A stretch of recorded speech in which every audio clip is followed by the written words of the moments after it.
Akhir pekan ini, putra bungsu Presiden Joko Widodo, Kaisang Pangarep, jadi perhatian karena langkah politiknya. Sabtu, 23 September 2023, Kaisang Pangarep resmi bergabung dengan PSI.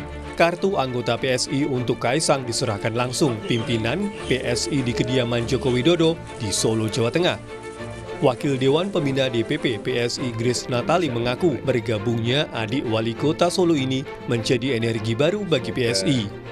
Tapi kami sangat senang sekali karena ada energi baru, komunikasi, persahabatan, pertemanannya sudah terjalin cukup lama, dan kami sangat apresiasi Mas Kaisang mau turun ikut berjuang bersama dengan teman-teman PSI.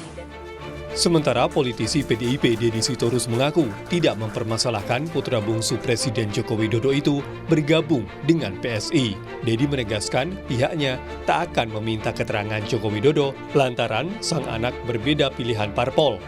Ya, kalau beliau kemudian Kaisang kemudian ngambil partai lain, masa kita panggil Pak Jokowi karena gagal meyakinkan anaknya, kan nggak lucu ya. Beliau presiden gitu loh. Ya, jadi ya itu menurut saya silakan saja. Nanti bagaimana pimpinan partai melihat. Yang diuji di sini kan bukan partai tapi Pak Jokowi.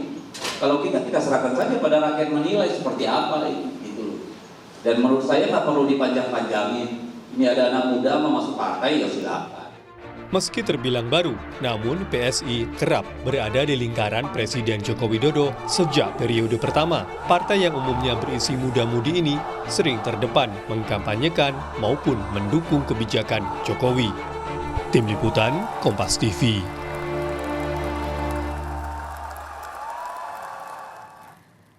Selang 2 hari setelah Kaisang resmi jadi anggota hari ini, Partai Solidaritas Indonesia menggelar Kopdarnas. Pertanyaannya, benarkah Kaisang akan menggantikan Ketua Umum PSI atau mungkin ada jabatan strategis lainnya yang disiapkan?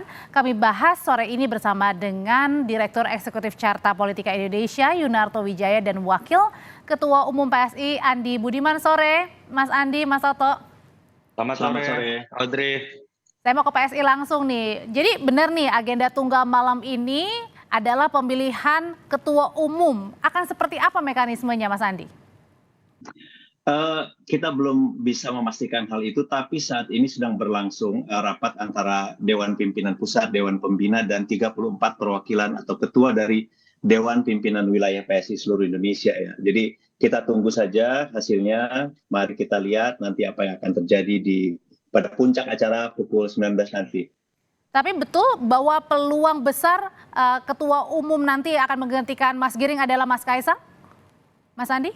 Saya belum bisa memastikan atau menjawab hal itu, tapi yang jelas memang bahwa ada suara-suara semacam itu. Jadi nanti kita lihat pukul 19 bagaimana penyampaian atau aspirasi dari 34 Dewan Pimpinan Wilayah terhadap Dewan Pembina dan Dewan Pimpinan Pusat. Kita tunggu aja, Mbak. Oke. Nah, kalau ada suara-suara tadi, ada seruan Mas Kaisang ini berpeluang menjadi Ketua Umum, itu hanya tunggal atau mungkin ada suara-suara lainnya dari dalam internal? Ada suara semacam itu, tapi yang jelas ini masih dalam proses dan tidak bisa kita sebutkan sekarang. Mari kita tunggu nanti jam 7 nanti, Mbak. Sabar ya. Konfirmasinya tapi Mas Kaisang datang juga ya, Mas Andi? Datang. Ya? Mas Kaisang insya Allah datang. Oke, Mas Andi, sebelum berbicara jauh soal tadi peluang ya. Nah, sebenarnya mekanisme penggodokan pemilihan Ketua Umum di PSI sendiri gimana sih, Mas, biasanya yang sudah-sudah? Jadi prosesnya biasanya ada usulan, kemudian itu dibahas oleh Dewan Pimpinan Pusat dan kemudian diserahkan kepada Dewan Pembina untuk diserahkan kepada Dewan Pembina untuk mengambil keputusan mengenai usulan tersebut. Dan ini sekarang sedang berlangsung rapat antara DPP, Dewan Pembina, dan juga Dewan Perwakilan Wilayah seluruh Indonesia. Jadi penegasan masing-masing wilayah ini diminta untuk memberikan suaranya ya? Ya. Oke, saya mau ke Mas Toto deh kalau gitu sekarang. Mas Toto, seperti apa sih sebenarnya peluang Kaisang ini maju jadi Ketua Umum PSI? Waduh, kalau itu mekanisme internal ya, tapi memang sebetulnya ini peristiwa biasa saja masuknya Mas Kaisang ke dalam sebuah partai Dia juga katakanlah tidak berpartai saat ini, dia bukan PDI Perjuangan seperti ayahnya atau seperti Mas Bobi atau seperti Mas Gibran. Dan ternyata ketika sempat ada pro dan kontra terkait aturan di PDI Perjuangan bahwa tidak boleh ada satu keluarga yang kemudian berbeda partai, ternyata jelas aturannya hanya dalam konteks keluarga inti. Kasarnya kalau kartu keluarganya sama lah, sehingga dari sisi aturan, dari sisi posisi Mas Kaisang tidak ada yang aneh. Tetapi memang menjadi catatan kritis ketika kemudian misalnya, makanya ini Kompas sebenarnya keduluan kecepatan 3 jam nih. Kalau misalnya jam 20, Mas Andi Budiman nggak sehati-hati ini mungkin menjawabnya gitu ya, karena sudah keluar resultnya. Tapi kalau betul langsung menjadi ketua umum, pasti akan ada sebuah perbincangan yang menurut saya nggak apa-apa, menarik dalam konteks kita berbicara mengenai nilai-nilai dalam demokrasi, hal-hal yang harus dijawab oleh teman-teman PSI, misalnya terkait dengan fungsi parpol yang saya pikir memang Tapi kita Mas tahu Toto, selama ini sering. sebenarnya Boleh bisa saya terusin nggak? silakan. Catatan kritisnya adalah bagaimana kemudian kalau betul orang yang baru 2-3 hari menjadi bagian dari sebuah partai tiba-tiba menjadi ketua umum. Terlepas memang ada mekanisme bottom up melalui sebuah pemilihan oleh daerah yang hadir gitu ya, tapi tetap fungsi parpol kita tahu kan salah satu yang juga diketik selama ini adalah kaderisasi dan rekrutmen. Padahal harapan lebih itu ditujukan kepada partai progresif seperti PSI. Itu yang pertama. Yang kedua, mungkin pertanyaan juga, apakah terjemahan Jokowisme itu dalam konteks ini adalah dalam konteks nilai-nilai, atau jangan-jangan memang adalah Jokoisme itu ya, seperti sering diplesetkan juga kalau kita lihat di sosmed oleh teman-teman PSI sendiri, yang kemudian diterjemahkan secara konkret malah dalam konteks ya memang bagian dari keluarga Jokowi sendiri. Karena kalau itu yang terjadi, menurut saya juga itu catatan kritis yang selama ini sering dialamatkan kepada partai-partai lama terkait dengan keputusan sosok tertentu dalam sebuah partai. Makanya karena tadi Mas Toto meminjam kata-kata Mas Toto, baru beberapa hari ya punya KTA, kartu tanda anggota, lalu kemudian diisukan menjadi ketum. Tapi ini kalau loh Adri, kan kalau belum jadi kan, belum tentu juga kata Mas Andi Karena nanti Budiman. masih ada mekanisme ya di jam 8 malam ya. Oke, saya balik lagi kalau gitu mau ke Mas Andi. Mas Andi di banner ya di nanti Kopdarnas ini kan hanya ada terpampang spanduknya gambar Mas Kaisang. Bahkan tidak ada nih spanduk ketua umum, padahal baru 2 hari jadi KTA. Ini apa sih makna PSI dengan masuknya Mas Kaisang menjadi kartu, menjadi anggota begitu? Apakah karena ini bisa dibilang anaknya presiden, jadi bisa dibilang ya istimewa begitu? Begini, kalau ada anak muda punya niat baik, masuk ke sektor publik, masuk ke politik, ingin mengurus persoalan-persoalan di masyarakat, itu harus diapresiasi. Itu pertama, saya rasa. Anak muda harus diberi kesempatan. Dulu juga ketika Mas Gibran mencalonkan diri sebagai calon wali kota Surakarta di Solo, dulu juga banyak suara yang pesimis. Apa bisa anak muda memimpin? Pengalamannya mana? Suksesnya mana? Apa buktinya? Tapi hanya dalam waktu singkat, Mas Gibran telah menyulap kota Solo menjadi sebuah kota yang keren, sebuah kota yang maju. Salah satu seorang pemimpin daerah paling menonjol di Indonesia yang punya komitmen yang kuat terhadap kebangsaan. Dan itu membanggakan. Jadi itulah pentingnya kita meletakkan kepercayaan kepada generasi muda. Kalau tidak, maka apa yang selama ini kita katakan tentang anak muda harus diberi kesempatan, kepercayaan, itu hanya akan menjadi retorika. Karena lagi-lagi pada gilirannya hanya orang-orang yang lama saja yang mimpin. Nah, ini saatnya kita memberikan kesempatan kepada anak muda. Jadi kalau ada orang seperti Mas Kaisang bergabung dengan kami, tentu ini adalah sebuah kehormatan yang besar, sesuatu yang baik, harus dihargai, dan tentu ini kami syukuri. Dan mengenai apakah akan menjadi ketua umum atau tidak, itu nanti kita akan lihat dalam proses diskusi yang sedang berlangsung saat ini. Tapi jadi Mas Andi, yang pertama adalah beri kepercayaan kepada anak muda. Oke, tapi dengan masuknya Mas Kaisang ini sebenarnya keinginan lama dari PSI atau gimana sih Mas? Ini tidak ada urusan dengan keinginan lama atau keinginan baru ya. Tapi yang jelas begini, keinginan Mas Kaisang bergabung dengan PSI ini harus diapresiasi. Kenapa? Pertama, Mas Kaisang ini memilih sebuah partai yang sedang berkembang, bukan sesuatu yang jadi. Jadi ada sebuah sikap yang tidak ingin menerima sesuatu yang sifatnya instan. Ini memperlihatkan bahwa Mas Kaisang ingin berjuang bersama, membesarkan partai, membesarkan PSI. dan itu yang harus kita hargai. Jadi justru ini dibalik. Kalau misalnya orang bertanya kenapa masuk ke PSI dan lain sebagainya, bukan dilihat bahwa itu sebagai satu privilege, tapi sebuah keinginan untuk membangun sesuatu yang saat ini masih belum besar untuk menjadi sesuatu yang besar, menjadi sebuah partai besar.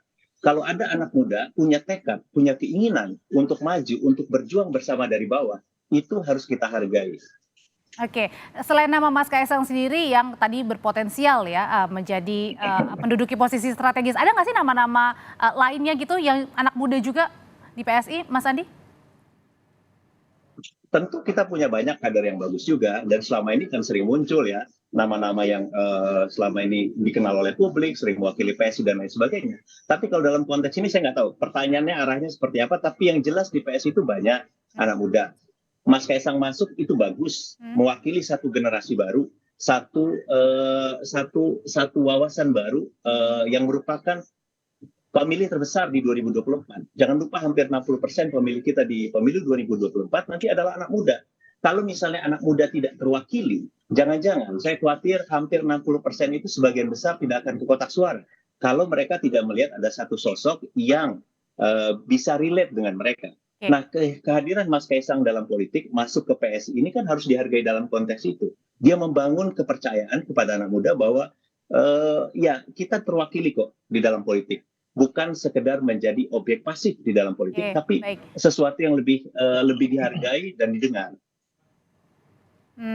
Kalau Mas Toto melihatnya ya pandangannya Ya. Mas Kaisang sudah masuk, sudah resmi punya KTA-nya, terus kemudian juga banner spanduk di mana-mana hari ini di Kopdarnas hanya ada foto Mas Kaisang aja. Nah ini ngelihatnya gimana sih Mas sebenarnya masuknya Kaisang di PSI ini, Mas Toto?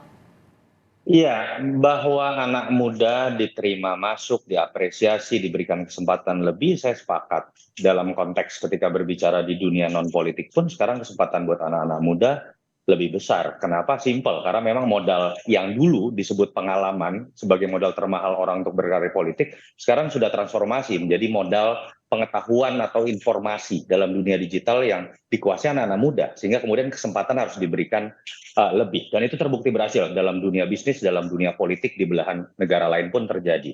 Catatan kritisnya bukan itu, menurut saya tadi yang lagi-lagi kita masih berandai-andai. Kalau terkait dengan Mas Kaisang masuk dalam PSI, partai yang belum jadi, saya pikir itu hal yang... Mas Toto suaranya masih bermasalah, boleh diulangi kembali Mas Toto? Ini di... Iya, sorry. Iya, walaupun kemudian jadi catatan. Oke, mungkin sambil diperbaiki jaringan komunikasi. Ya, silakan Mas Toto. Iya, Kita coba lagi. sudah balik. Ya, walaupun catatan kritisnya kan adalah kemudian ya kalau gitu berarti kok kenapa Mas Gibran dulu tidak masuk PSI? Seakan-akan Mas Gibran ini masuk PDI Perjuangan menerima sesuatu yang mapan gitu kalau menggunakan logika yang sama. Yang kedua, saya pikir kalau betul memang langsung menjadi ketua umum tadi, catatan kritisnya langsung muncul. Bahwa logika yang disebutkan oleh Mas Andi Budiman tadi itu kan bicara mengenai kesempatan yang harus diberikan sama kepada siapapun. Jangan sampai nilai-nilai lama yang tertanam dalam partai-partai terkait dengan hal-hal yang tidak egaliter, demokrasi feodal. Tapi yang dilihatnya Mas Toto, apakah elit. dengan merekrut Mas Kaisang ini merupakan salah satu manuver bagi PSI juga untuk menuju ke Senayan nih? Saya nggak bicara itu dulu ya Mbak ya. Ada poin yang lebih besar Mbak Audrey. Terkait dengan kalau kemudian seorang Kaisang baru 3 hari mendapatkan KTA langsung bisa menjadi ketua umum, itu membantah logika yang tadi Mas Andi Budiman sebutkan dengan sangat baik. Saya takut kemudian ini jadi role model buat partai-partai untuk kemudian berbicara siapa yang anaknya presiden memang privilege-nya lebih. Ketika kemudian Bisa Anda dibilang adalah ini jadi presiden buruk maksudnya? Betul, kalau konteksnya langsung menjadi seorang ketua umum ya, karena itu fungsi utama lo dari parpol lo. Saya sepakat teman-teman PSI ini selalu lantang berbicara mengenai perilaku korup. Tapi kita ingat loh, problem dari elit-elit dan partai kita itu yang mendasar bukan hanya perilaku korup, itu ada di hilir. Di hulunya itu bermula dari demokrasi yang sifatnya elitis. Privilege yang diberikan lebih kepada sosok tertentu. Partai yang malah seringkali bertransformasi diidentitaskan hanya menjadi fans club dari sosok tertentu. Demokrasi yang mengkultuskan. Kalau itu terjadi, nuansa bahwa partai ini hanyalah sebuah fans club dari Pak Jokowi yang buahnya memberikan privilege lebih Oke. kepada keluarganya, itu kemudian bisa ditafsirkan seperti itu oleh sebagian pihak. Oke. Saya tidak ingin kemudian memberikan tuduhan, tafsir saya bisa berbeda dari setiap pihak lain, tapi itu akan jadi catatan kritis yang mungkin akan ditanyakan juga kepada teman-teman PSI. Langsung saya Dengan tanyain ya, catatan Ini kan hal-hal Mas Andi. ini kan hal biasa ya. Maksudnya dalam artian ada orang bagus bergabung dalam partai, diberi kepercayaan, diberi tempat, itu sesuatu yang biasa. Nggak usah terlalu dilebih-lebihkan juga. Justru pertanyaannya adalah jangan-jangan alasan-alasan yang disampaikan tadi adalah sebetulnya hanya untuk menyembunyikan pikiran bahwa anak muda itu tidak mampu, anak muda itu tidak bisa diberi kepercayaan. Jangan-jangan di belakang kepalanya ada seperti itu. Yang kedua, Kepala siapa nih, Mas Andi? saya nggak tahu. Mungkin ada pikiran seperti itu, Mas Toto. Yang kedua, kalau dibilang bahwa ini adalah partai fans Pak Jokowi, betul kami memang sangat mengagumi Pak Jokowi. Tapi yang kami kagumi adalah value beliau. Nilai-nilai yang sudah dikerjakan oleh Pak Jokowi. Jangan lupa bahwa ini adalah salah satu pikiran yang sifatnya rasional. Sifat atau sikap kami mendukung Pak Jokowi itu adalah Dan apakah dengan pilihan yang sangat mengagumi rasional. Pak Jokowi Di juga antara seluruh elit-elit politik yang ada sekarang, orang yang paling bisa dipercaya bagi kami adalah Pak Jokowi. Jadi sekali lagi mohon maaf, ini pilihan politik. Jadi kalau misalnya ada yang menganggap Mas Bu Andi. Mega lebih bisa dipercaya, ya silahkan. Ada yang menganggap Pak SBY lebih bisa dipercaya, Ya, silahkan. tapi dengan sekali lagi, mengaguminya Pak Jokowi, ini apakah sebuah harus sikap memberikan privilege juga kepada termasuk dengan anaknya, hal yang Mas berbeda. Kaisang? Privilege tidak ada kaitan dengan itu. Sebuah sikap politik mendukung apa yang dikerjakan Pak Jokowi adalah satu hal. Memberi kesempatan kepada seorang Kaisang ini adalah hal lain. Jangan lupa, Mas Kaisang ini berbeda loh partainya dengan bapaknya, dengan masnya. Jadi sekali lagi, ini justru tidak ada kaitan. Yang harus kita lihat justru, kita harus respect bahwa Mas Kaisang ini memilih jalan sendiri, memilih jalan yang tidak mudah. Karena bukan gini, jalan yang Mas sudah Andi. jadi, bukan yang instan. Justru ini harus dihargai. Kalau misalnya Mas Kaisang bergabung dengan sebuah partai yang mapan, tuduhan seperti Karena itu mungkin gini, bisa jadi relevan. Mungkin Tapi pemikirannya gini, ketika Mas Andi. Mas Kaisang bergabung Mas dengan Andi, suatu partai baru yang masih 2-3 berkembang, hari ini harus punya kartu tanda anggota, tapi kemudian digadang-gadang atau diusulkan yang menjadi, bahkan kalau tidak salah Mas Giring ketua umumnya ini bilang bahwa saya yang minta Kaisang jadi ketum. Ini sekali lagi belum diputuskan dalam proses, kita tunggu saja nanti malam ini, tapi apapun sekali lagi, kalau kami di PSI, kami percaya dengan anak muda, kami beri kesempatan. Sekali lagi, dulu juga Mas Gibran tidak dipercaya oleh orang atau partai politik yang pertama mendukung Mas Gibran menjadi wali kota Solo adalah PSI. Sekarang lihat hasilnya bagaimana, Solo jadi keren, tingkat kepuasan publik terhadap kepemimpinan Mas Gibran itu di atas 90%. Jadi pilihan kita tidak salah juga gitu loh. Bahwa kemudian ada orang yang menganggap bahwa ini belum pantas, ini orang baru, tidak punya pengalaman dan lain sebagainya. Biarkan saja. Biar waktu yang akan membuktikan. Karena kan beberapa waktu lalu kita juga masih ingat nih PSI juga mendorong salah satunya menjagokan wali kota ya waktu itu saat itu menjagokan nama Mas Kaisang juga meskipun waktu itu akhirnya tidak jadi kan. Bagus kan? Coba di Depok misalnya. Ketika 20 tahun lebih orang merasa tidak ada harapan. Saya bicara dengan warga Depok, banyak ada keluarga juga di sana. Mereka sangat antusias ketika nama Kaisang muncul. Jadi sebetulnya problem politik itu sederhana. Orang mulai kehilangan harapan dengan orang-orang yang mungkin sudah terlalu lama ada di politik. Dan ketika ada sosok baru, mereka bisa menjadi tumpuan, menjadi harapan baru. Mas Andi, sekarang saya mau ke Mas Toto, kembali ke Mas Toto lagi. Semoga jaringannya baik-baik saja. Mas Toto, jadi terbantahkan apa yang tadi sudah disampaikan pernyataan dari Mas Andi ini? Mas Toto? Ya pandangan saya berbeda. Saya kan berbicara bukan Kaisang dilarang kemudian masuk menjadi calon wali kota Depok atau kemudian masuk KTA-nya menjadi PSI, partai kecil yang masih akan berjuang. Yang kita tanyakan adalah, makanya saya masih berandai-andai kalau langsung menjadi ketua umum, dimulai dengan sebuah gimmick atau simbol, ada seorang anak muda yang harusnya nilainya sama kalau ingin dianggap partai ini dianggap menghormati anak muda dengan anak-anak muda lain yang ingin masuk ke dalam PSI tapi tiba-tiba diberikan KTA, didatangi ke rumahnya, bahkan rumah ayahnya yang adalah seorang presiden. Sehingga saya kok bisa melihat dari sisi kacamata lain, selain ini adalah apresiasi terhadap anak muda, jangan sampai ini ditangkap kemudian menjadi sebuah privilege yang diberikan karena anak seseorang. Bahkan kalau kita lihat Mas AHY yang sering dikritik, Mbak Puan yang sering dikritik itu melalui proses yang masih lebih panjang, tidak kemudian masuk ujuk-ujuk dalam beberapa hari, kemudian berpotensi menjadi ketua umum. Bahkan saya belum pernah melihat sebuah partai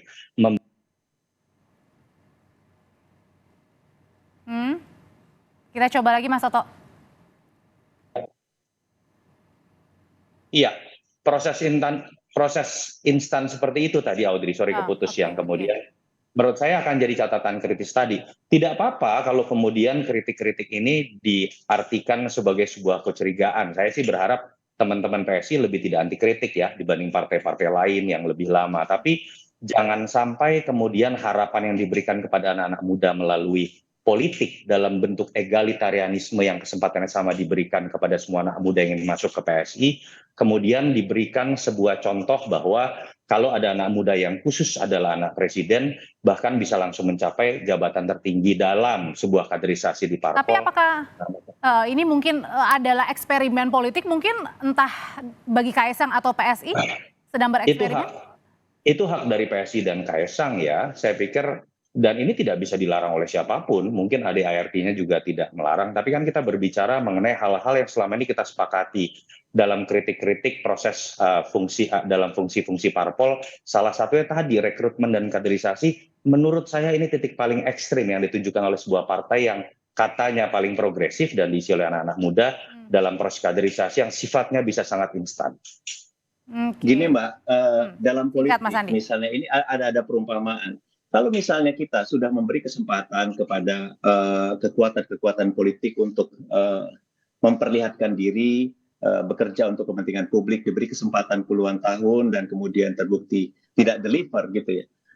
Apa salahnya kita mencoba sesuatu yang baru? Wajah yang fresh itu saya pikir itu yang dibutuhkan politik Indonesia hari ini. Bukan justru orang-orang yang masih baru ini, yang masih belum tercemar dengan satu tradisi politik yang lama ini bisa lebih memberi harapan. Jangan lupa dalam politik itu sesuatu yang sifatnya pengalaman itu belum tentu menjadi sesuatu yang positif. Bisa jadi orang justru berharap pada sesuatu yang baru, sesuatu yang masih murni, sesuatu yang masih bersih, sesuatu yang belum tercemar. Bisa jadi begitu. Oke, baik. Terima kasih Mas Andi Budiman, Partai Solidaritas Indonesia, dan juga terima kasih Mas Yunarto Wijaya. Sehat selalu Bapak-Bapak. Terima kasih. Thank you Mas Toto.